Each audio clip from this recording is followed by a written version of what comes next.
right now, I want to say welcome back to Lou McWilliam, because she's been here for various theatre bits and pieces over the years. But this time you're going walkies. I am. On Sunday. Yes, Sunday and afternoon. It's a small thing called the Great Wall of China. Yeah. That's brilliant. I'm really looking forward to it. Yeah, and it looks like you've really got yourself organised here, all sorts of press releases, funky posters and stuff. Yeah. Essentially raising money for the Australian Cancer Research Foundation. You obviously have more reasons than just, oh, well, that sounds like fun. Why are you going? Okay, I very sadly lost my dear sister Amanda to cancer. That was in 2003. It happened very quickly for her, within 6 weeks of diagnosis, and so it was very aggressive, and so we lost her.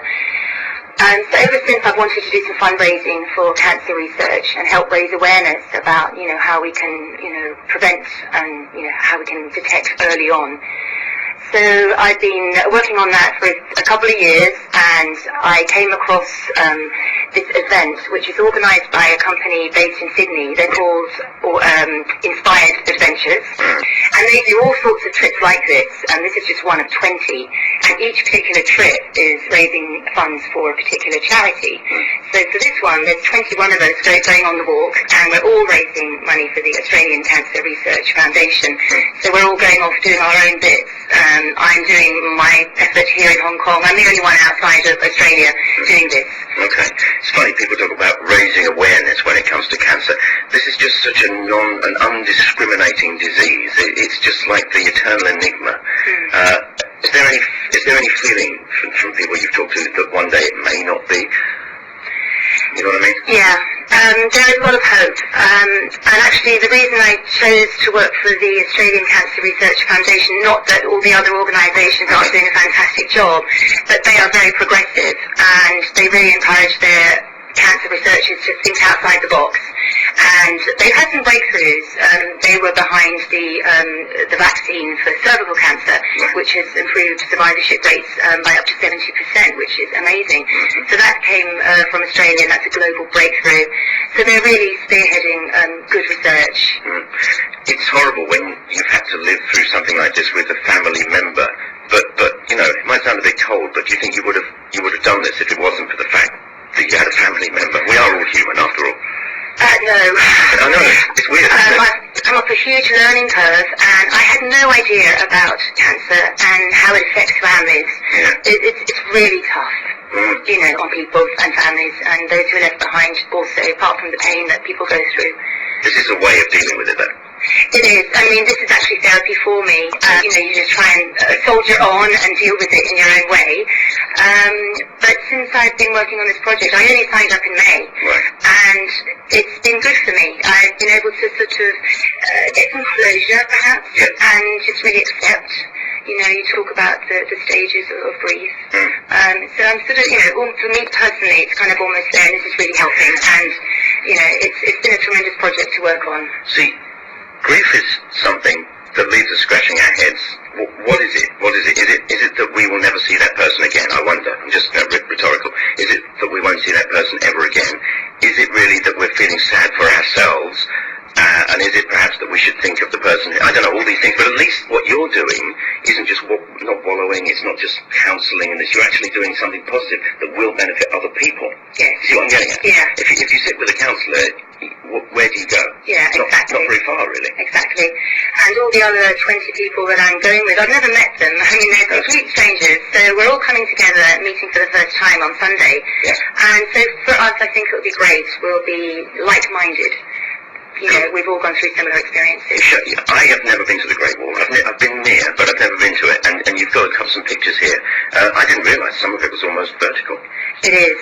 Yeah. Serious steps. Yeah, I've bought about 4 or 5 books now on the Great Wall, and I mean some parts of the plateau and they just go up and down gently, but some, wow, almost vertical. And in one book I read, it suggests that you use your hands as well as your feet. I've got some walking sticks. I've got 2 walking sticks, which perhaps might be cheating a bit, but why?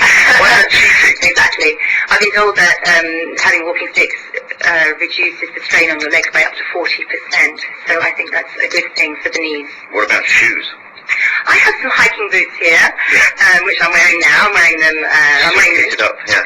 But, I mean, you must have to choose carefully what, direct impact foot to rubber to wall. Yeah, I invested in a pair of boots. They are Echo brand name, and they're wonderful. They're just so cushioned, and I've been hiking up. I've been going to Trio almost every other day. But I would just like to say I have had tremendous support from people in Hong Kong, from organisations. My two main sponsors are Links Relocations. Yeah.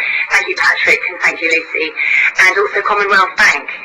Thank you, Daniel, and Charlotte. Absolutely tremendous. I called them up and I really wasn't sure what to expect. Did you know who to call, straight up?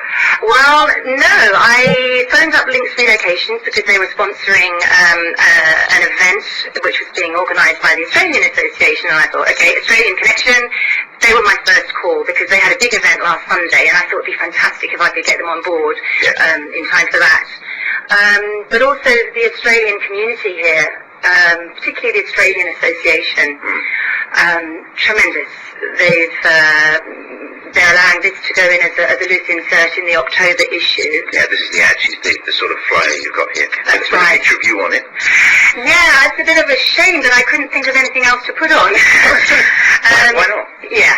Actually, people in the choir I do, part of the Hong Kong Women's Choir, Nova and Grace Notes, and I shared with them, and I wanted to put a picture of my walking boots alone with a walking stick, and they said, go on, Lou, it has to be personal. It does. It says here, cancer research is not a walk in the park. For this reason, 21 people are taking to the hills, walking the ups and downs of the Great Wall of China to raise vital funds for cancer research. Well, that's perfect. That hits the mark. I love the taking to the hills, the ups and downs. This is not just like, Emmerdale Farm, I can assure you. So 6 days. How do you see it panning out?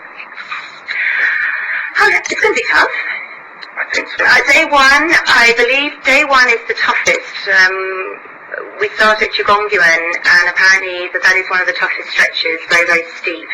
I recall I did go on a big hiking trip to Papua New Guinea. A long time ago, I walked the Kokoda Trail. The first day was tough, and I remember crawling into my sleeping bag at 5 o'clock that night, and I cried. Even though I'd done 6 months training, it was just so tough because it was all uphill. Wow. But I'm looking forward to the challenge. So what are you going to do? An hour? How do you plan on doing this? You can't just go hell for leather for 12 hours. What are you going to do? No, we are doing probably up to between 6 and 7 hours walking every day. And what about eating and all that sort of stuff? All the logistics. Right. Okay. The logistics have been organised by a company called World Expeditions. They've been running for a very long time, doing sort of global hiking expeditions. Okay. And so they've done all the planning for that. So we don't have to cater for our food and all that. It's all provided. How actually are you raising the money? I mean, apart from walking, but what are you doing? Yeah.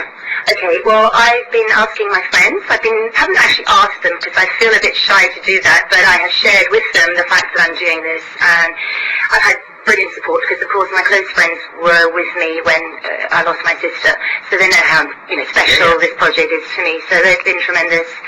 And I'm a member of, quite a few different groups, like the choir and, the amateur dramatic scene, Hong Kong singers, Hong Kong players, American Community Theatre, all that. So I've been getting great support there. And then corporately, I decided to produce a flyer, and so therefore I asked for sponsors, and I've now got 10 sponsors and supporters. So Links and Commonwealth, Australian Association, the Australian Chinese Association, Inside DB Magazine, WAG Productions, Explore Sai Kung Magazine, Mind Group, and Playtimes Magazine. So thank you very much there. And when I come back, it doesn't just end here with the walk. When I come back, I'm going to be sharing my photographs and doing informal talks at gatherings wherever, in companies or private homes, in schools with PTA, coffee mornings, that type of thing. And I'm not going to charge a fee, but I'm going to share the photos, and if anybody would like to make a donation to the ACRF, as they are known, because it's a rather a long name, that would be most welcome. So I'm planning to do this fundraising right up until just before Christmas. Would you just perhaps, if you want people to, maybe somebody can give you a word of advice, or I don't know, perhaps that you have put your phone number on the flyer, so do you want to tell us? Yes, okay. My phone number, my mobile is 93140624, and I welcome any phone calls, please. Thank you. Well done. Have a great trip. Thank you. Best of luck as well.